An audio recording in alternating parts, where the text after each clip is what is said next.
से मैंने देखा है, एक बात छोटी सी कहना चाहूँगी, अरब कंट्रीज़ में, मैं बहुत अरब कंट्रीज़ में गई हूँ और मैं समझती हूँ जितनी सेफ्टी वहाँ पर है शायद ही कहीं पर होगी। वहाँ पर आपने देखा होगा इमीडिएट अगर किसी लड़की के साथ आप बदतमीजी भी करते हैं तो इमीडिएट वहाँ पर सजा है। उत्तराखंड की राजधानी देहरादून से दिखा रहा हूँ, जहाँ पर ओपीडी में जो है तमाम डॉक्टर्स बैठे हुए हैं और कहीं ना कहीं समाज सेवी सोनिया आनंद रावत भी जो है यहाँ पर पहुँची हुई हैं। चलिए उनसे भी बात करने की कोशिश करते हैं। मैडम, राज्य सरकार को और केंद्र सरकारों को क्या इस पर विचार विमर्श करना चाहिए या नहीं करना चाहिए, क्योंकि बलात्कारी जो है बलात्कार करने के बाद पकड़े भी जाते हैं, छूट भी जाते हैं। ये बहुत अच्छा आपने विषय उठाया है ट्रू मीडिया के माध्यम से।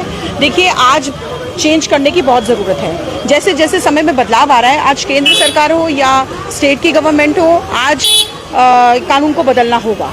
जिस तरह से मैंने देखा है, एक बात छोटी सी कहना चाहूँगी, अरब कंट्रीज़ में, मैं बहुत अरब कंट्रीज़ में गई हूँ और मैं समझती हूँ जितनी सेफ्टी वहाँ पर है शायद ही कहीं पर होगी। वहाँ पर आपने देखा होगा इमीडिएट अगर किसी लड़की के साथ आप बदतमीजी भी करते हैं तो इमीडिएट वहाँ पर सजा है। सबके सामने भी? बिल्कुल बिल्कुल बिल्कुल, सबके सामने। पूरा उसमें पूरा समाज खड़ा हुआ होता है, उनके सामने या तो कौड़े लगते हैं या जो भी होता है वो हमने देखा है बहुत। लेकिन आज हमें यहाँ पर जो है भारत में जो है बहुत चेंजेस की ज़रूरत है।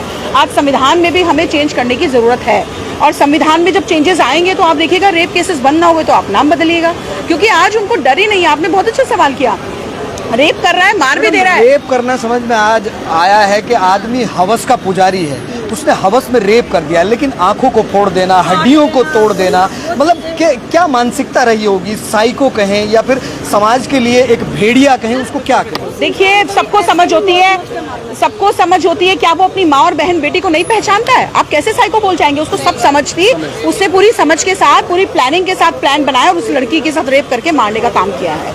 और देखिए, सरकारों से अनुरोध भी करूंगी और टाइट तरीके से भी कहूंगी कि ऐसे लोगों को जो है इमीडिएट फांसी देनी चाहिए या जिंदा जलाना चाहिए। बहुत बड़े शब्द बोल रही हूँ मैं आपको, क्योंकि ऐसे भेड़िया, आज उसने एक बेटी का करे, कल हमारी बेटियां भी हैं, इनकी बेटियां भी हैं, सबकी बेटियां हैं। तो आज ज़रूरत है हमें संविधान में चेंज करने की। देखिए, संविधान में बहुत ज़रूरत है और जो है भारत सरकार को इस चीज़ पर पूरा सोच विचार करना चाहिए और इस तरह के चीज़ों पर जो रेप केसेस हो रहे हैं तुरंत एक्शन होना चाहिए और तुरंत जो है सजाएं, जो भी सज़ा सुनाना चाहे वो सुनाना है। बड़ी बात है, हकीकत यही है। मैं आपको बता दूं, जो है रेपिस्ट जो होता है उसको अरेस्ट कर लिया जाता है, उसके बाद जो है वो सारी चीज़ें होती है, फिर वो छूट भी जाते हैं, उनकी ज़मानत भी हो जाती है, फिर केस चलता है, जिसके साथ रेप हुआ है वो बूढ़े हो जाते हैं, लेकिन न्याय नहीं मिल पाता है। अब यहाँ पर जो है एक मांग उठी है, जिस तरह से जो है केंद्र सरकारों ने तमाम जो है नए नए कानून बनाए हैं, तो इसी तरह से बलात्कारियों के लिए भी एक नया कानून बनना चाहिए, जिसके अंदर सजाए मौत को लेकर के भी बात हो रही है कि मौत का प्रावधान होना चाहिए, क्योंकि बेटियां सुरक्षित नहीं है। बेटियों के लिए नारा दिया जाता है, बेटी बचाओ बेटी पढ़ाओ, लेकिन कहाँ बेटी सुरक्षित है, कहाँ बेटी बच रही है और कहाँ बेटी पढ़ रही है। तो आपकी क्या है राय? आप जो है कमेंट भी कीजिएगा और वीडियो को शेयर भी कीजिएगा, ताकि तस्वीरें आमजन लोगों तक भी जाएं और कहीं ना कहीं जो है राज्य सरकार और केंद्र सरकार तक भी ये तस्वीरें जानी चाहिए कि किस तरह की स्थिति कोलकाता के बाद जो है अब पूरे देश के जो डॉक्टर हैं उनमें एक जो है रोष देखा जा रहा है और एक ही मांग हो रही है कि सजाए मौत उसको दी जाए, फांसी उसको दी जाए। आपकी क्या राय है? कमेंट जरूर कीजिएगा।